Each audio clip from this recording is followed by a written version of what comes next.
everyone. In this video, we are going to learn how to do an object detection project. So for that, we need to download Anaconda because we are going to use Jupyter Notebook. And after downloading Anaconda, you can see a button here. So after downloading Anaconda, from search bar, you can go to Anaconda Navigator.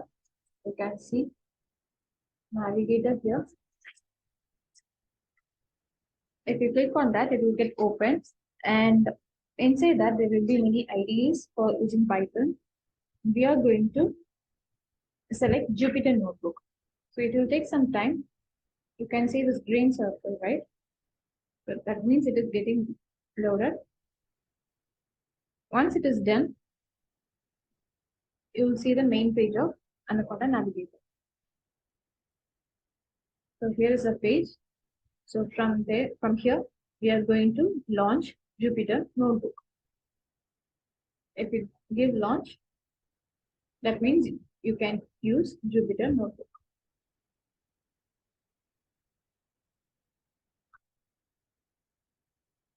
After installing Anaconda, for this object detection program, we are going to use OpenCV, and in official OpenCV page, we need to go to TensorFlow object detection page, and here if you scroll down, you can see there are many configurations. There are many deep learning architectured pre-trained models here. They're all based on TensorFlow. Even though they are based on TensorFlow, you can load these using OpenCV. Among these, we are going to use the latest version, that is here, MobileNet SSD v3. And here you can see weights and configuration. You can use one of these configurations, and all of these have been tested in OpenCV.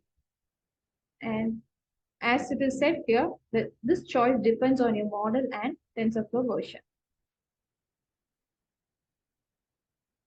Here, if you right click, you will see this save link as. You can simply download it, or you can say this link. You can use this option save link as, and you have to create a folder for storing all your necessary files. And inside that folder, you have to save this link. And in this configuration, if you click on this configuration, same thing you have to do with this also. Can you see? It's a big file. So you can download it as a zip file. Okay, same thing you have to follow. You have to use the same destination folder. So after this, you have to extract all those things. And there is one more thing that you have to download, that is darknet cocoa images. So that also I'm going to download from GitHub.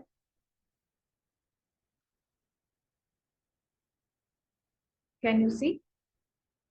There are around actually 80 labels here.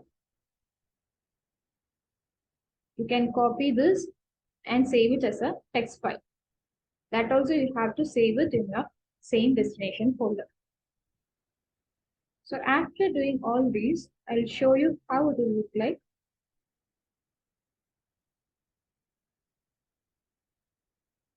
Can you see?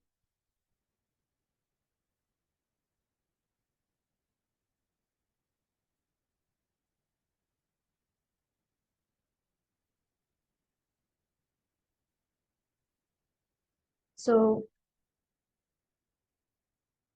after extracting,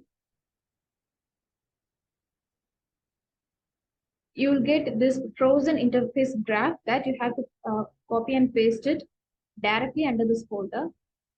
And same thing, you will have this pb.txt file also.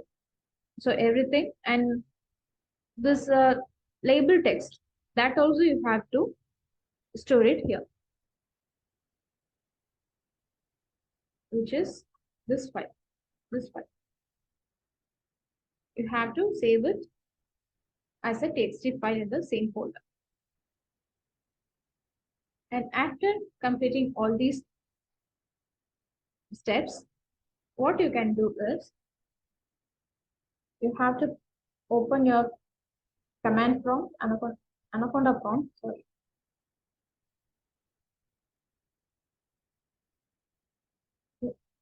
Anaconda prompt, you have to go to your destination file, sorry, folder.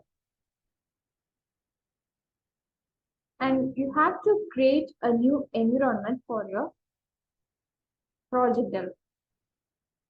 I have already created an environment.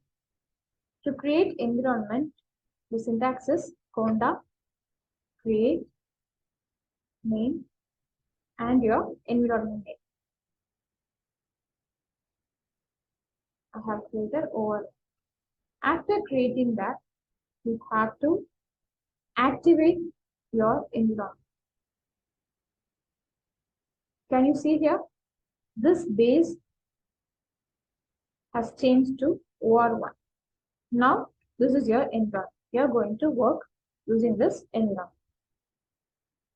And from here, you can launch your Jupyter. Sorry, before that, what you have to do is check whether all the necessary files are there in your destination folder. From here, you can, or you can do one more thing also here. You can simply clone a GitHub repository. Okay, after that, there will be a folder, a new folder created. I mean, if you give a specific path, your new folder, that is your GitHub repository, that folder will get cloned to your destination path.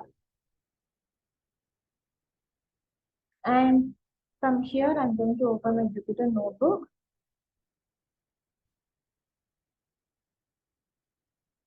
So I have all these frozen inference graph, label.txt, and the pv.txt files, SSD, mobile net files. So I'm going to show you the code. Here I have installed all the necessary libraries like matplotlib and cd and all. And after that, this is my code. I have imported all the necessary files, and I have given a configuration file and frozen model. Can you see here? This is the thing that I have downloaded, and frozen inference graph also.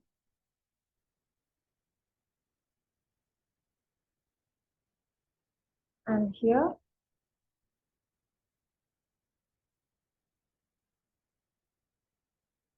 using this line, I'm going to, you can see label.txt. This is the file name, and I'm going to extract the labels from that text file. So if I give print labels, all the class labels will get printed. And if I check this length, it will show 8.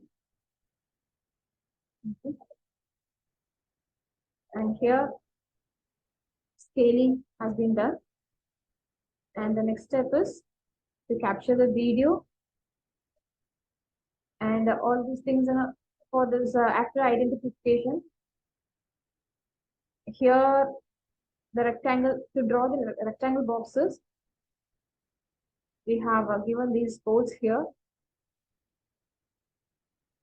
And the font, whether if it is a person, it has to display it as a person, right? The text.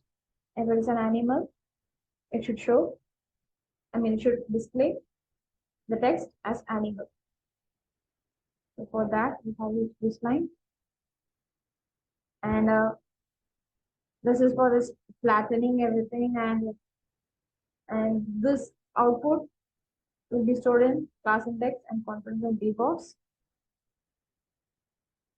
And finally, if the animal is detected, if this class index is equal to animal, if the animal is detected, it will get printed as animal activity detected.